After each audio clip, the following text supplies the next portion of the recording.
Sublime magnificence.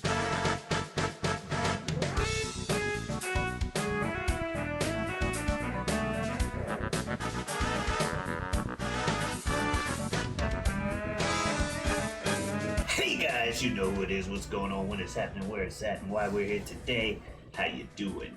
It is I, the sublimely magnificent big ugly himself, Omari Ellis Feo Grande on YouTube, back with another episode, a special episode of This Guy Hasn't Seen. We'll get right into that, and as usual, I am joined by my good friend and co-host, one of my best friends in the world, El Director himself, Bill Smith. Omari! I'm so glad to be here today. Thank you for having me again on this little movie club that we do, trading movies back and forth. Now, we normally do a very strict format here of one of these motherfuckers hasn't seen this movie. Correct. But I know I've hinted in a couple of episodes in the past of there's a couple of movies that, God, now that I just have a platform to talk about movies, there's some movies that are just I want to talk about. I want to talk about so bad, and they're not going to fit our format. So I talked my friend Omari here into doing a little special, a little work. I got a few working titles in my head. This Guy Hasn't Seen presents You Better Have Seen This Movie, or you should see this movie. You guys should see this movie. Yeah. But yeah, so we're going a little off format here. Both you and I have seen this one, and we just love it and wanna. Indeed, yeah. And I think it's really great for this because it's to talk about this one. I think it's great because it's an underrepresented film too. So I think it fits in that little slice of like any audience that we may pretend not seen it. Yeah, anybody that we might think could be watching this, like, I'd love to make sure you know about this film and that you've seen it. Indeed. That film is The Raid. The Raid: Redemption from 2011, rated R. It is a film from Indonesia. It is a SWAT team becomes trapped in a tenement run by a ruthless mobster and his army of killers and thugs. It is written and directed by Gareth Evans, who is a white Welsh man. I still haven't figured out how he connects to all these Indonesian martial artists, but it stars Iko and Ananda George and Ray, and it's a bunch of let me see, Yayan. I'm not pronouncing any of these names correctly, I'm sure. Yeah. But yeah, it's a core of Indonesian actors and martial artists, and then this white Welsh director Gareth Evans that makes this beautiful sauce called The Raid: Redemption. I'm not going to mince words here with our talk today. This is one of my top 10 films of all time. I'm going to make some bold statements today. This may be in my top 5, Omari, in my top 5. I don't put them in any particular order. I just know that there's a top 10 floating top 5. Okay. And it's probably it might be in my top 5. I think this is the greatest action film of all time. I said it. Bold statements today from Bill in this episode. Okay. So that's why I wanted to talk about this film. And I had watched 2 maybe 2 or 3 4 weeks ago. I watch these fucking films maybe twice a year since the day that I saw them the first time about a decade ago. So yeah, it was just due. It was due for me to watch it, and I was like, hey, let's fucking... I have a list filled with movies that Omari hasn't seen that I can pick at any moment and will eventually get to. But last week, just none of them were feeling on. They weren't spicing me up, and I got you. I knew I was going to watch this film, so fuck it, let's break the rules. All right. Hey, I am down with that myself, good sir. I wanted to talk about it primarily because while I saw this a while ago, I think I mentioned last episode when we mentioned we were gonna be doing this that a friend of mine and a guest on the show, Fluffles, had shown this to me some time ago in the past. Um, and while I thoroughly enjoyed it, opposite of you, I have not watched this twice a year since then. It had been almost, I might have seen it once since that previous time and now. So I was excited to watch it because even though I had seen the movie and would have moments that I remember as it popped up throughout, it would be like I hadn't seen it anyway. So it was very fresh. You know, it'd be as if I was watching it the first time. So that was cool. Yeah. And yeah, I was excited. I knew it was action. I knew that. I'm not sure if they put it as their top action film ever because I'm pretty sure Fluffles' favorite action film is one of the Terminators. I could be wrong, especially once he decided to start branding it as a horror movie. Well, then it's a horror movie. It's not But an action movie. that's why I said what I said. Yeah. But I do know he thoroughly enjoyed it. So yeah, I'm like, action, let's go. I remember this movie was highly recommended to me, and I enjoyed it the first time. So I was ready to get into it the second time. And getting right into it, fucking initial reactions. Got the silence, no music, just the sounds of a main character working out, beating the shit out of a punching bag. Love the silence, like in the background that they chose as a good choice from the director. And it also within that I remembered just how much I had forgotten about this movie.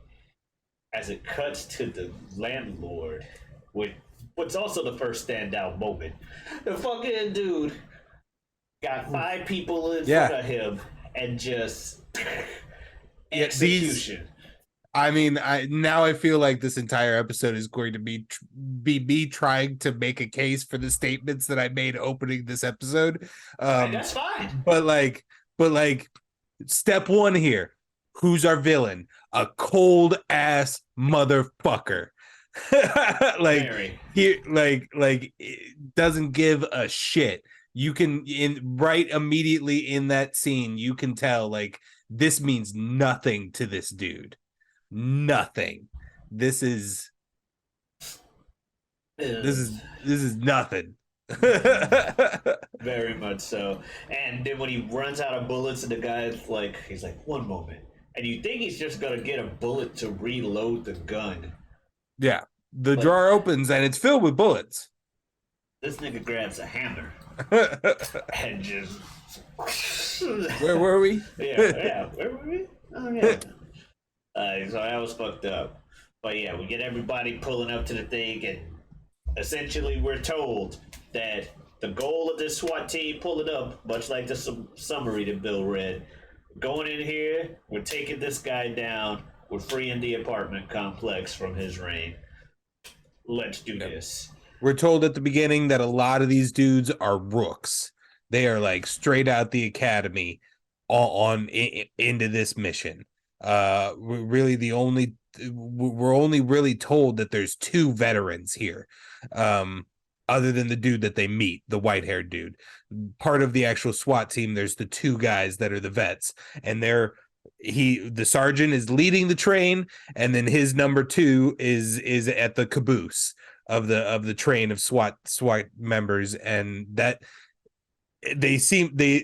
from what we're told, they are entirely sandwiched with just like rookies, including what is clearly being set up to be our main character, Eco. I don't know how to pronounce the last name. Uwais. I know. I just always refer to him as Eco. He's incredible. And he's immediately got the hero story going on. We know that he's got a pregnant wife at home. He was one of the guys he was training really hard in that opening there. I'm not gonna lie, when I saw the pregnant wife and I remembered that I forgot a lot, I was like, is he gonna die? Are we setting this up for the sad and Nicky doesn't go home to see his baby? Like instead of I was two Oh, days have you away not from seen retirement. two? No. But instead of the 2 days away from Man. retirement, it was like 2 days away from the baby being born or some shit. So that's what I thought. So anyway, so got the baby, and we're going to the movie, and we're watching it. And yeah, apparently I just triggered something. Oh, I just got so I'm gonna be so distracted because I now know that we're going to be able to do the second one on here. Yeah, I And have that's not seen the incredible. second one. I've only I saw the first probably one. once you emphatically said that you had seen the raid the first time I asked you it, I probably just assumed you also saw Raid 2. Yeah. Because it's like it's and I'm glad we're covering it here because this is kind of an obscure movie. Like I don't like it cost $1 million to make. It made entirely worldwide in its entire gross $9 million. In US and Canada, it made $4 million. Opening weekend in US and Canada, it made $200,000. Do you know how little people have to see your movie in the grand scheme of things for you to make 200 grand? Um so I'm really glad that's another reason why I'm really glad we're covering this. And it's why I kind of just have the automatic instinct that if you've seen the first one, you've also automatically seen the second one. Yeah. Okay, but that makes sense. Um, but yeah, so they get there. You meet an old man that's just like, "Why'd you bring a bunch of rookies? I told you to bring, some real people." Like, this is what we got. Damn it, we're going in here. We're doing this mission. Okay, and it seems to be going smoothly at the beginning, save for some dude that's trying to get in to see his wife, and they let and the experienced cops are like, "We don't want none of this dude."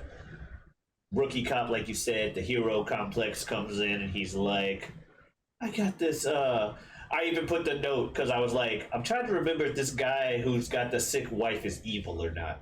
Like, is he going to turn out to be evil like the sergeant believes?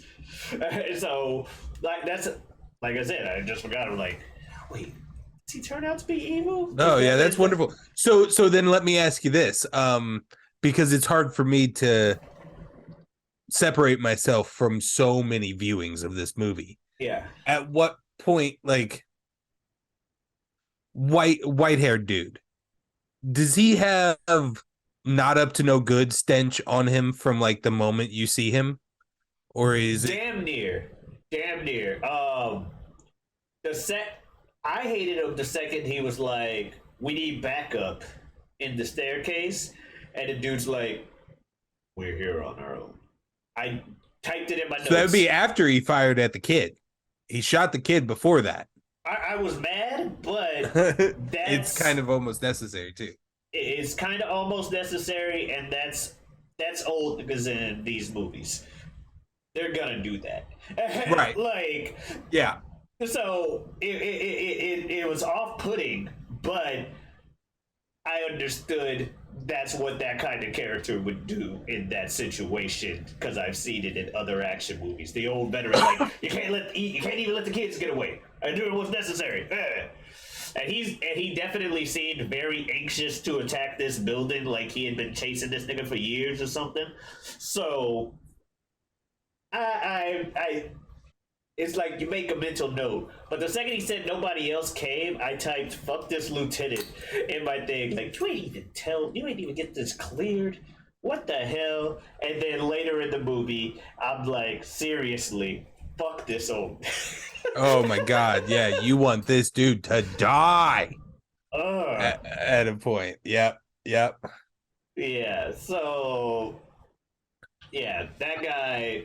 I didn't. I knew something was up around the staircase trap where he reveals. Which I mean, that's like, so that's like you have the slow, methodical going from room to room of this apartment building, up each floor, casing the joint, locking down anybody that could potentially Yeah. call you out. And then, yeah, that kid sees him, sets the chain of events that sends the alarm up. And then from that moment forward, this movie goes. It is on, and it'll slow down for you maybe 2 times Yeah. for Right before it gets back to for a little bit. right before it gets back to just Mm-hmm. But yes, like you mentioned the kid getting hit. That was another standout moment for you, like just early on, because like you said, I remembered that. Followed by like other scenes and stuff. I love the way they introduced the snipers outside, that where the enemies were cutting off their route. Yeah, like the enemy team has some fucking good bad guys, man. Like the snipers, that lead sniper feels like a fleshed out character, even though he doesn't have anything telling me who this guy is, what he is. He has like 2 lines. One line, let him scream. Outside's clear, or something like that. Those are his 2 lines, but I feel his entire character of a bad guy. He'd be showing up a lot more. He felt important. The leader of the machete gang.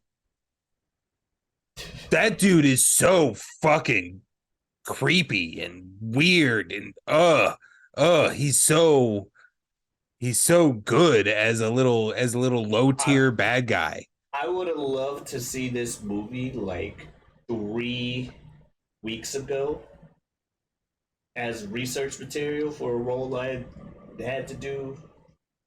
Oh yeah, I would have loved to emulate that, because I'm kind of supposed to be the silent muscle type. And while he does talk, he could also easily just be. So I would have loved to have studied that. That dude gives me chills. Yeah, I love that. But yeah, lots of cool characters and stuff. Mad Dog, he was in. I realized, because I saw him in John Wick 3, the actor, and I always wondered where I knew him from, or he looked familiar. Yeah. And now I know it was Mad Dog in this movie. So it is him and Iko. They are the heart and soul of this film. They are the martial arts choreographers. They are the fight scene coordinators. And then also they are 2 of the stars of the film.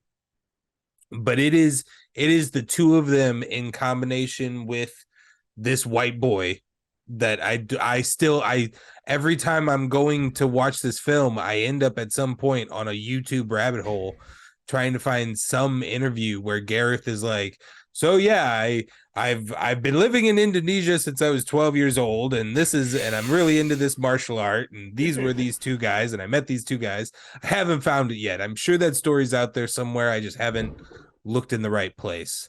But I know that Iko and Mad Dog are choreographers. Their fingerprint is in every single one of these fight scenes, even if they're not involved.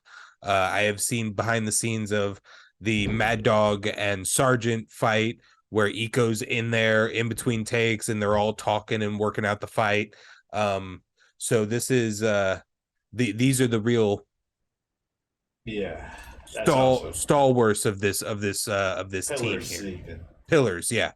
And I did love it where, like you said, the movie starts going and you got people getting shot left and right through the floor or above the floor and all this shit. Mm-hmm.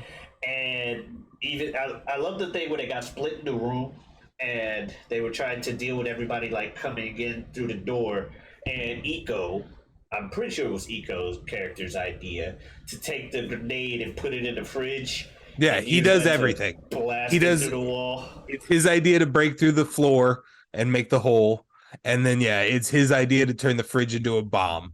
And I mean, you got to say, like, because the SWAT team gets hammered on fast. Yeah. As soon as the alarm's raised, you gotta hand it to this gang. I just want to highlight that real quick because they fucking own the SWAT team and reduce them down to a number of like 5 very, very, very quickly. From the action out at the truck, which every time it happens, I feel like I say to myself in the head of like, how is that not bulletproof? How is your front windshield of the SWAT van not bulletproof? But Right? okay. Um, They emptied the fucking clips. oh yeah, those guys were dead a long time ago. A long, long, long, long time ago. Um, the stairwell moment is so cool. And I feel like it has now been stolen in an American action movie Oh, more than that likely. I can't picture exactly what, but I know I've felt that same vibe of like hunting, like the somebody hunting from in the Yeah. darkness, and they set a trap where they're gonna fire their gun to cause the light just to know where you're at. This movie does it so well. And yeah, you're not rooting for the bad guys, obviously, but in this opening chunk, before our main star really takes over, they're They're kind of fucking owning. yeah, you definitely see what they were talking about by saying like this is not the place for the rookies to be, and this is not what you want your first day or first, one of your No, first jobs at all. They and when yeah, it's rough. bad times, and eventually the group gets split apart or whatever. Eco takes one of the veterans, I think the guy that was at the caboose or whatever, right? Yeah, he's the other veteran. He's like the sergeant's Yeah, number 2, yeah. but he's severely injured at this point. He's He's basically dragging that dude around. But he remembers that on the 7th floor is that guy that claimed he had, the wife and everything. And so the answer was yes, he's a good guy. But the hallway leading up to that, the fucking 7th floor hallway, him like fighting everybody like on his own and shit. Ooh! That when he finally gets to show off his martial arts shit for real in the movie, because earlier it's just gun and axe and brain. Now he's showing off like the fucking ass whooping throughout the whole fucking 7th floor hallway. That was Believe it fantastic. is Salat, Silat. That That's is the the style martial of art. martial arts that specifically the main character played by Iko, Rama, which another familiar name for this show. Um, yeah, Rama is doing Silat, which is the Indonesian art of martial arts, and they really wanted to. That's kind of one of their missions. This trio of guys is they wanted to make Salat uh, a known cool martial art okay. with these movies that they've done. I like that. I like that. But well, it definitely looked cool as shit with this one. And Yeah, yeah, the hallway the one. dude's name is Rama, so I guess we should have known he was a god. I think this is going to be the sequence where Rama where Iko does the multi-head smash into the wall as the dude's falling down. Like I'm gonna smash him against the wall, and now he's basically unconscious, so he's falling to the ground. And while he's falling, I'm just gonna do it 4 more times. Love I it. also love the number 2. That's the fight scene before they get into that room. It's the fight scene where Iko's busy fighting on his own, and this dude's a badass, so he's not just gonna lay there Yeah. waiting for Iko to come pick him up. He's gonna be making progress as much as he can on his own, army crawling, screaming the whole way because he's bleeding out from wherever. And then yeah, one dude just dares to touch him, and he just grabs his knife and just screaming and stabbing. um, Oh, I love this hallway fight scene. It's it's incredible. fantastic. It's It is. incredible. It is. Eventually, the fucking crazy eyes comes in. and he immediately suspects the doctor, rightfully so, of having them in the room, and they hide in like some crawl space in the wall. And this dude decides he's gonna test the wall, not even knowing that there is a crawl space in the wall. Well, yeah, I think like earlier in this part, when Eco blows up, when our main character blows up, makes the fridge bomb, and our generals and our boss are upstairs talking, and they're like, "Oh, so what did we lose?" And one of them's like, maybe at most 2 floors, and then the other general's like, but that's 35 residents that paid rent and paid and bought drugs and stuff. And then the boss goes, all right, well, find all of their stashes, and that will fund what we've lost. So I would imagine that's just kind of a tradition of like maybe Like a we lot know of people, they know other people had crawl spaces, so he probably does too. hey, is there a weird section of wall that for some reason is out farther than the other section of wall? Probably their secret hiding place that we all have because we're all shady. We live in this shady fucking apartment building that has secret hiding spots. Yeah, so he starts stabbing again, and then you get just the cut right here. Ugh. Ugh. And then and I'm like, well, even if he doesn't move, blood's gonna be on the knife. And he fucking took his glove to be on the hand to kind of wipe the knife clean as it came out. I'm like, smart. Yeah, he thinks of it all while he's like near suffocating the number 2 guy beneath him because that guy really wants to scream in pain. Yeah. Yeah, and then I think he has to take his hand away from the dude actually. Yeah, and so that's the knife. Yeah, and so that moment the sergeant the other the second in command guy is like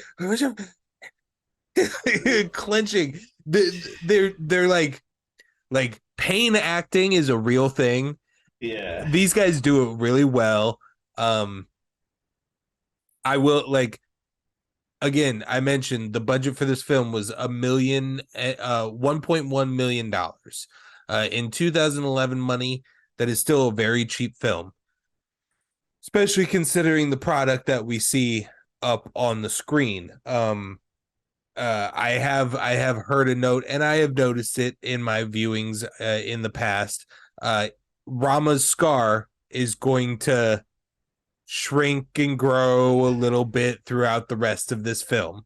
Okay. Sometimes it's going to be a little neater than it is, it looks really deep, then it's kind of looks superficial. I think I'm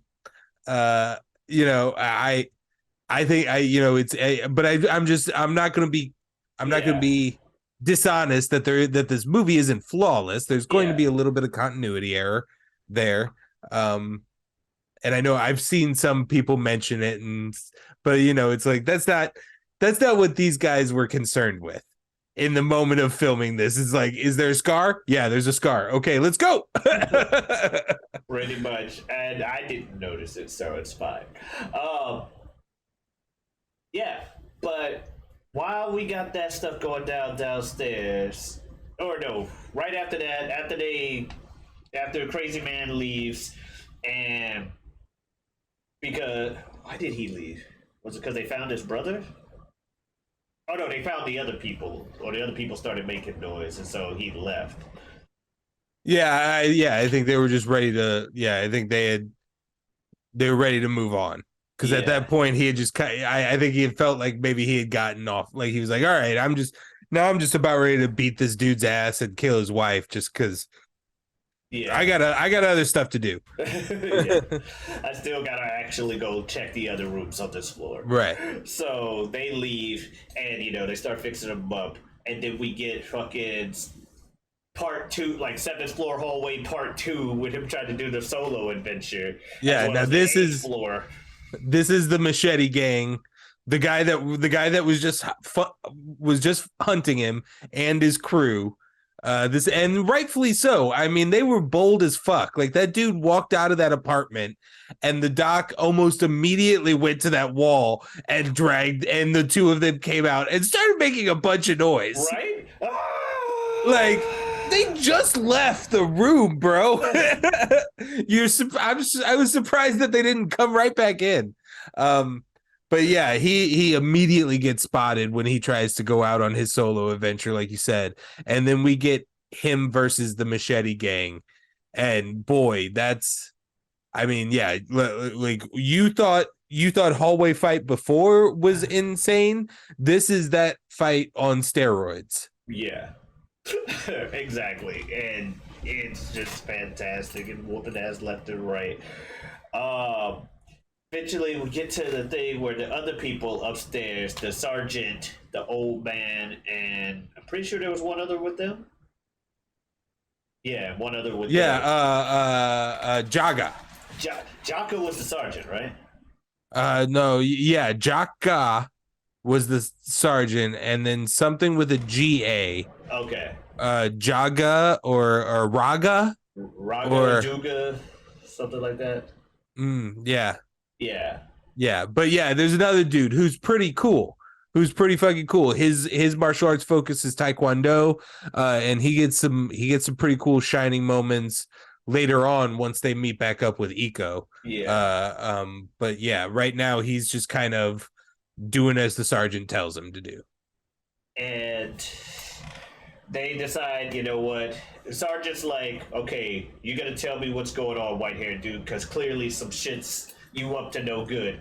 I'm gonna see how this turns out. I think that's what I was like. No, seriously, fuck this old dude. Like, I'm gonna see how this turns out. I'm not telling you shit. All these people dead. He's like, well, I ain't leaving without the people. They could be dead already. They could be, but I don't know that. So I ain't leaving until I at least get my boys from downstairs and save them. And so Sergeant gets ready to go. You love the sergeant. You gotta love the sergeant. He's so fucking cool. And then, however, he does eventually run into fucking Mad Dog. Yeah. And he tells the kid and the old man to go ahead of him. He fights back, and Mad Dog has a gun to his head and takes him to the room. But then Mad Dog does what you never want anybody to do in a fucking movie. No. It puts his gun down, Slowly disassembles it. so that he can run so he can run them hands. He had you dead to rights with the gun, and he's like, I don't like guns. No, that's dangerous. That dude is dangerous as fuck. No, yeah. he goes, it's too much. I prefer the thrill of the fight. He proceeds to go fucking crazy. Yeah, I wish I knew how to pronounce his name properly. Yayin. Yayin. Yeah, Yayan Ruhian. Yayan Ruhian. I don't know. I'm so sorry, Mad but Dog.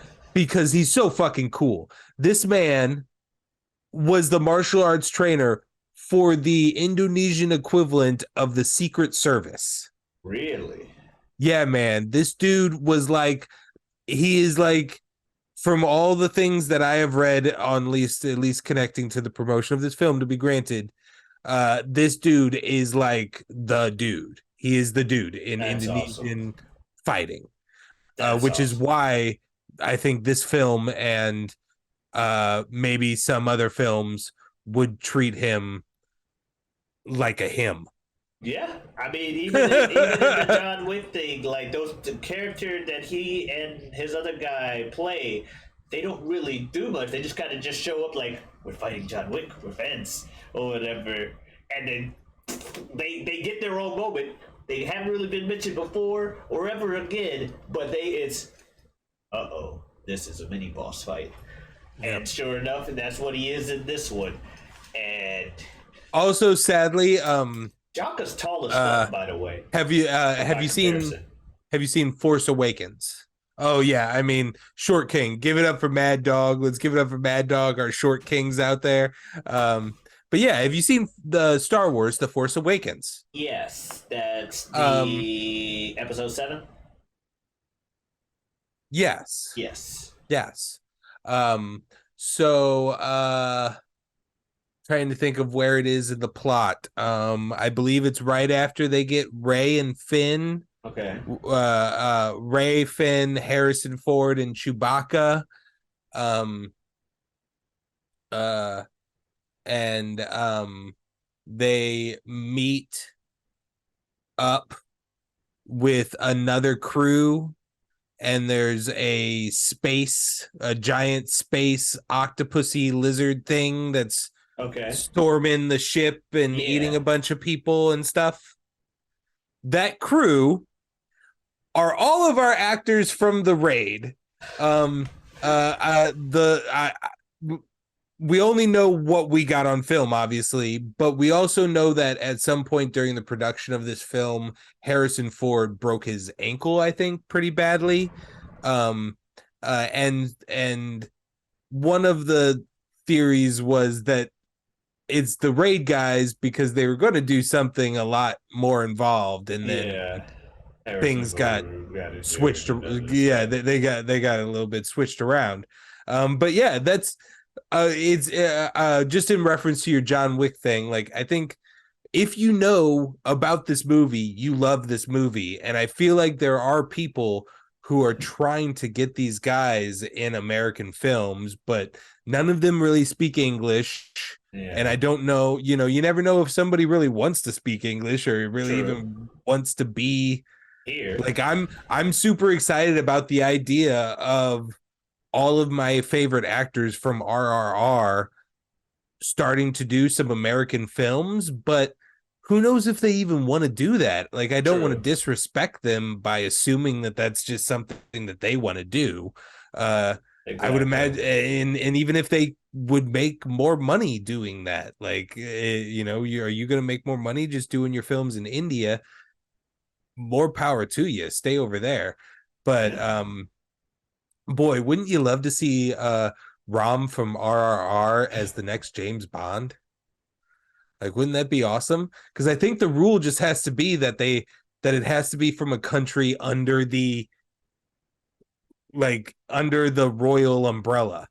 Because an Australian dude has done it, uh, an Irish dude, a Scottish dude, obviously an English dude. So why not a dude from India? Why not? So, running neckbreaker kill that he does. Oh, And then the it's fucking. brutal, and it actually broke our dude's nose IRL. I Oh, just watched it behind the scenes right before you joined this. Um, yeah. Jesus. That's the day that comes with the territory, I suppose, when it comes to acting. Mm-hmm. Um, but yeah, that was great. We eventually, the main character runs into his brother. Um, and Andy, Terry. I think the brother's name is Andy. Bottom line is, man, Rama runs into Andy, and Andy works for the bad guy. And he's like, "Why are you here? I need to get you out of here, even though I work for the main guy and all this shit." He's like, Mm-hmm. "No, but guess what? You're gonna be an uncle." And he's like, "What's that supposed to be? Why are you telling me I'm gonna be? Because you should know you're my brother." He's like, "What do you mean? Why am I telling you? Because it's a fact. You're gonna be an uncle. I'm not trying to convince you of nothing. I'm just letting you know." But yeah, but they decide, to kind of go their own separate ways through this or whatever. He was gonna try to pass off like, "Oh, I didn't see him," and other guy was gonna go meet up with a sergeant. Eco was gonna meet up with a sergeant, and then did they assault the drug lab before or after Eco met up with the sergeant? The Jaka is dead. Oh yeah. Um, So he met up with the other two, the old man and The other rookie. Yeah, he met up with them after he met up with his brother. Yeah. Because his brother, like, he ended the machete fight with falling like 4 stories and using the other dude as a brace. But it's still like he was able to use the dude on the first landing, and then our main character basically fell square on his shoulder about another 2 or 3 stories after falling like 4 stories with the first guy. um so like he's just like barely capacitated, and and his brother basically saves him. After that, he meets up with old dude and the other last living rookie guy. And yeah, and then that's when we have the fucking lab fight, which is pretty dope. Something we haven't mentioned yet, which is a great highlight for this moment because the tunes are pretty dope. All the music for this, do you know who made it? No, but it's great. It is Mike Mike I'm blank. Shinoda from Lincoln Park. Exactly. I saw something about Mike Shinoda in the credits. So yes, Mike Shinoda from Lincoln Park did the music for the movie, which is hilarious. Yeah. It was his first time doing like a score. Apparently like Sony bought the rights or had the rights to help finish the production of this, and they were working on the score with Gareth Edwards, and as temp tracks they were using a few of not Linkin Park songs but whatever Mike Shinoda's like weird off time goofing around side projects kind of band is. They were using some of the tracks for that as like temp things. And at one point they just like they did the middlemen of like managers to managers, and then was like, hey, do you have any interest in like actually scoring this, because we've been using your songs already for like this temporary stuff. So yeah, he does that, and I think he does a great job. The music is a great part of this film and adds a lot of tension when it need, like jumping way back to the security alarm moment. There's this really just low bassy rumble of it's just it adds so much intensity to that scene. The soundtrack is great, or the score. Yeah, is great for the movie. I will agree on that wholeheartedly. I meant to take a note about that. I do very much enjoy the score for the movie. Just curious, can you hear all the fireworks going off? Not really, no. On my end? Okay, cool. Yeah. Not to date this or anything, but yeah, I mean, people do fireworks like the whole month people of be July. Fireworking. People like the whole 2 or 3 weeks leading up man, to and yeah. after. Well, see, what happens is you buy all of them, and then like especially if like you shoot off fireworks with all your neighbors, then you got all those fireworks. Not all of them are getting shot off on 4th of July, and then you got like every weekend after that. So yeah, people be fireworking for so long. Sometimes into the school year. So many sad pets. Don't like so many sad pets. So many sad thumbs. Yeah, that too. I was just saying the pet's sad because they don't like the noise, not because they got hit with fireworks. Sorry. Anyway, so yeah, they go through the drug lab. Meanwhile, old dude, main villain dude, calls out Andy because he caught him on camera helping Eco, and that was, I like the dudes acting in that scene with the whole, this is why, this is all I need to trust, this is what paranoia works out, I got the camera, because yeah, you could tell he felt like betrayed, despite the fact that he's an evil dude, hardly has any attachments, blah blah blah, he still felt like a big betrayal, like, well, them are all motherfuckers. And so he has Mad Dog. I thought he would just have Mad Dog straight up kill the dude. But instead he had him like beating him to death. And as they get ready to go to the top floor, Iko sees in the other room Mad Dog beating up on his brother. And so he goes in, and this motherfucker Mad Dog again. He's one of them dangerous motherfuckers. He just stops, lets the chain down, and lets him uncuff his brother so that he could fight them both. Doesn't know this dude for anything. He's just like, clearly, you're here to save him. And they don't really share any words either. He just. Mm-hmm. And then just starts fighting. Yeah, I love the move the fuck out of my way.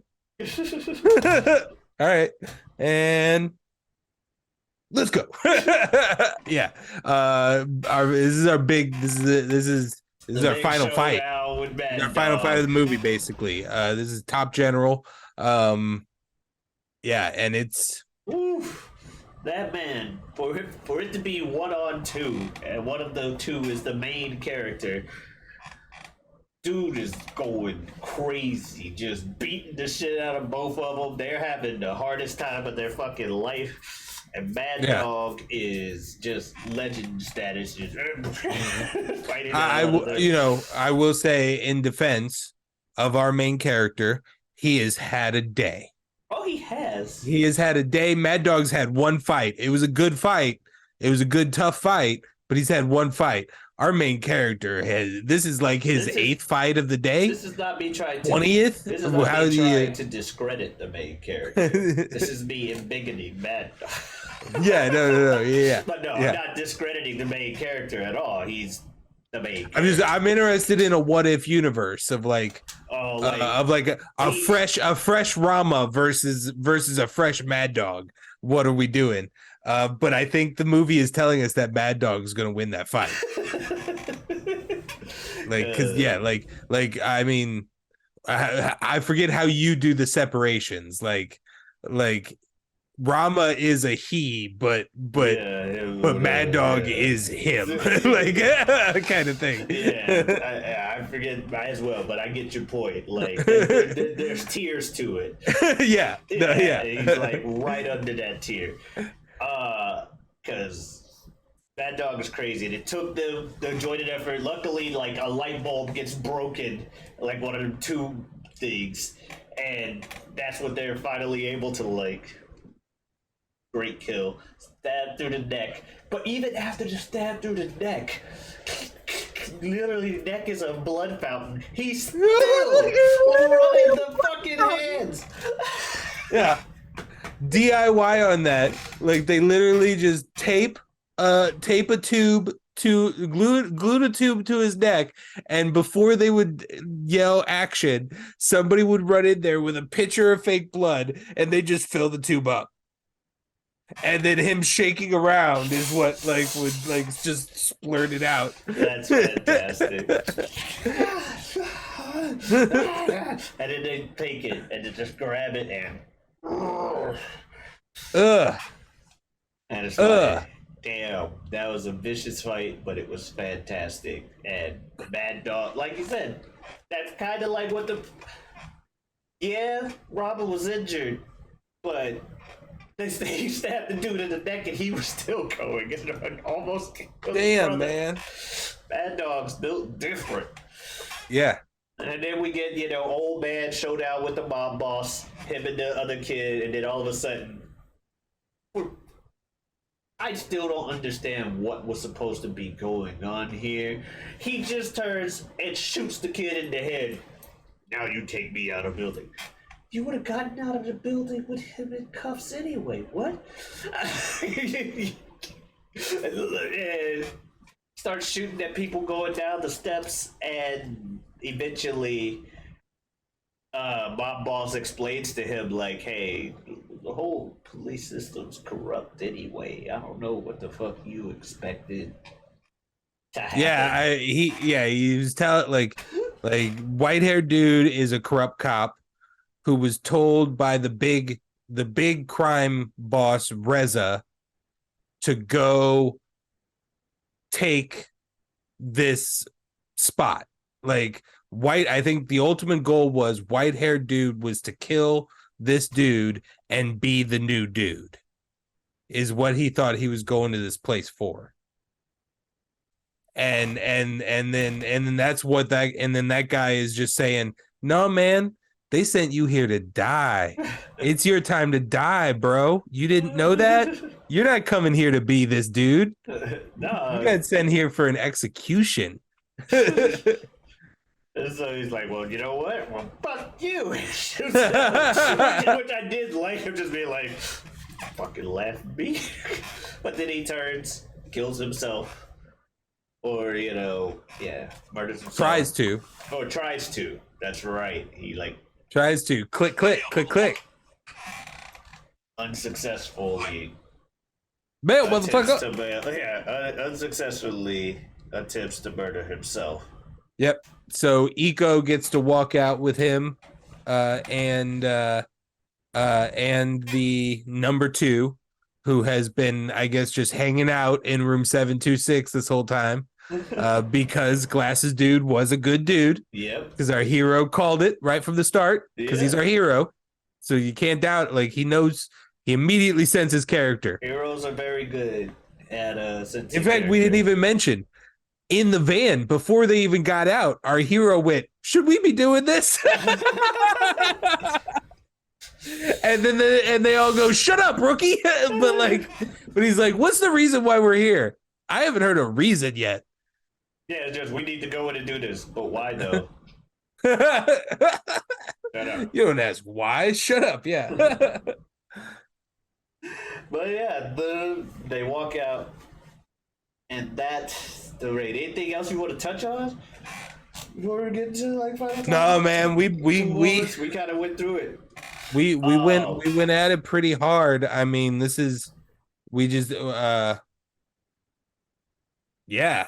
hit everything. Yeah, same. I don't know from what you want in an action movie. I don't know. It's not. It's all here. It's all here. I feel like it kind of gave birth as well to this John Wick era of action film that we're in now. I can give you like these nonstop kind of events and super long action sequences and things like that.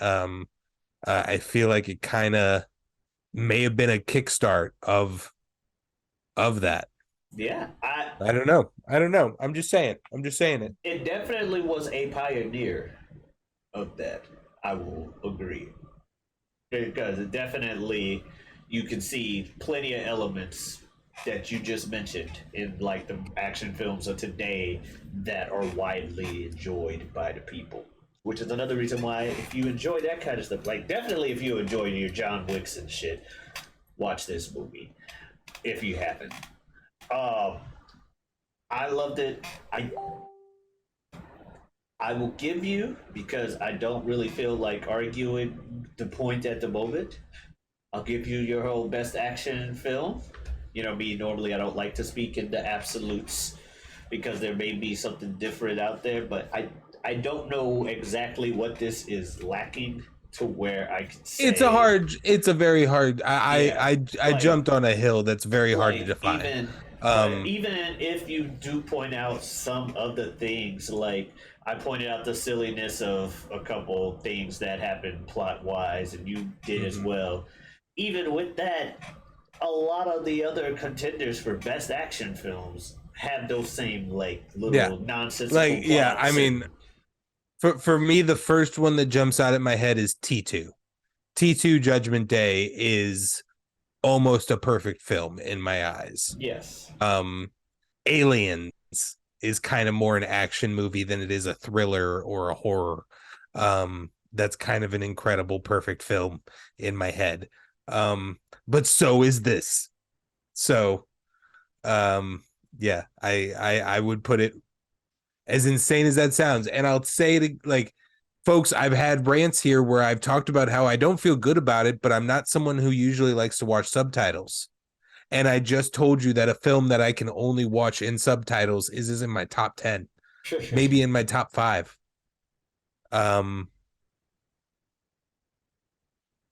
Yeah, there's not much more I can say for it. All right, yeah. So obviously, Final Thoughts is a resounding. Oh my God, watch it! We named the episode that, for crying out loud. So yeah. So speaking of which, what are we watching next? Or which are we watching? We didn't talk about that. We did not. So we're watching The Raid 2. All right. That's what you wanted to be. We watched Raid 2. I got no problem with that. The Raid 2. Is it just called The Raid 2? Or is it The Raid 2 The Reckoning? I think it's just called The Raid 2. Okay. The Raid this 2. Time. Because Redemption sounds like a sequel even though it's not. Real quick, Also, we're gonna go through it because I'm the kind of person who keeps an open Google Doc. Eternal Sunshine of the Spotless Mind. Yes. A Goofy movie. The Departed. Avengers Endgame. Jesus Christ Superstar. Bloodsport. The Matrix. The Raid. X2. Ace Ventura: Pet Detective When Nature Calls. Nice. That's your top 10?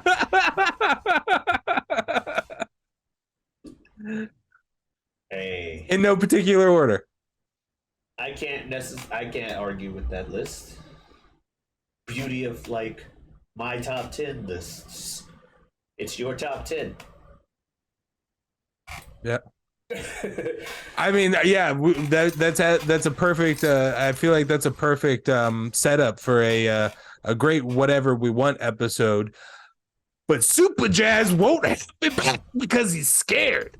He's scared. He won't have me back. Get in the comments. I hope you've seen this movie. Rob Sharon for James Bond. I'll second it. Anyway, so if you want to see, you better. We have a wonderful, lovely, vibrant Indian audience. I'll second it. Anyway, if you want to see more of me, you can see me on the Whatever We Want podcast. It's a show I do with the aforementioned Super Jazz. Super Jazz. Thank you very much. I do that on Wednesdays. As nature intended. As nature intended, yes. We do that on Wednesdays. Obviously, you can follow me for see other stuff on this channel. I also have a Twitter and Twitch. That's Giotavi. That is Giotavi. Come on in. Stop on by. Bill, you got anything you want to say to the folks out there?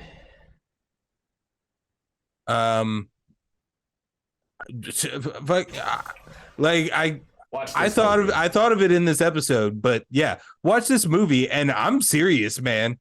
Like I'm all in now. Ram Charan, he's fucking good looking. He's suave. He's in the British Empire technically. I want to see him beat James Bond. Boom. Hashtag Ram Charan James Bond. Ram Charan is 007. Hashtag it. Go. Get in the comments. There you go. All right, guys. You guys have a great one. Adios, this.